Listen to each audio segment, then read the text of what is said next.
السلام عليكم. بالنسبة للناس اللي كتمشي حارقة وكتغامر براسها وسط البحر، شوفوا الحقيقة المرة تاع أغلبية تاع الناس اللي كيمشيو حارقين كيفاش عايشين في أوروبا. شوفوا معنا هذا الفيديو. تخيل معايا كتمشي مغامر براسك وبحياتك وسط البحر، وكاين اللي كيموت وكاين اللي كيعيش باش تعيش هاد الأجواء وهاد الظروف. كتمشي مغرب على والديك ومغرب على بلادك، وفي الاخر كتلقى راسك ناعس بحال هكا في الزنقه، لا حنين لا رحيم. ما كاينش اللي يعقل عليك، ما كاينش اللي غادي يتسوق لك. شوفوا الناس كيفاش عايشين. هادي في باري 2023 في فرنسا، الناس كيفاش مشردين في الزنقه. لا حول ولا قوة الا بالله. الناس كيخليو والديهم وكيخليو ديورهم وكيخليو بلادهم باش غتعيش هاد الحياة بحال هكا. الا كنتي باغا تمشي باش تعيش بحال هكا، من الاحسن غير تبقى في بلادك.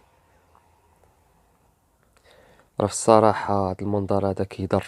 والله العظيم اللي كتشوف ناس كيوصلوا تما باش يحققوا الأهداف تاعهم والحلم تاعهم، وفي الآخر كتلقاهم ناعسين في الزنقة بهذا الشكل هذا، وما كاينش اللي يعقل عليهم. أوروبا كان ما يدار فيها شحال هاديك، قبل ما تعمر وقبل ما يبدلوا القوانين. كان ما يدار، كانوا فيها الفلوس، كان بنادم كيمشي كيخدم كيدير لاباس. أما دابا راه 80% اللي كيمشيو ليها كيعيشوا التشرد. شي الا ما كانتش عندك عائله وما كانش اللي غادي يتكفل بك تما، ما كاينش اللي غادي يخدمك، من الاحسن بلا ما تغامر بحياتك وتغامر بالروح ديالك وتمشي وتلقى راسك عايش تشرد وكتنعس غير في الزنقه.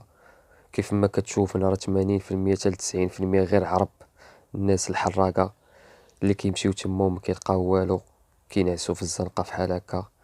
وخصو يفيق يطيو ويقلب على ما ياكل والقمع والحقرة. الا كنتي ما كانتش عندك عائلة تما، ولا كنتي عارف راسك غادي باش ما كاين ما عندك ما دير تما، من الاحسن غير بقى في بلادك وبقى حدا والديك. راه المنظر كيضر في الخاطر في الصراحة.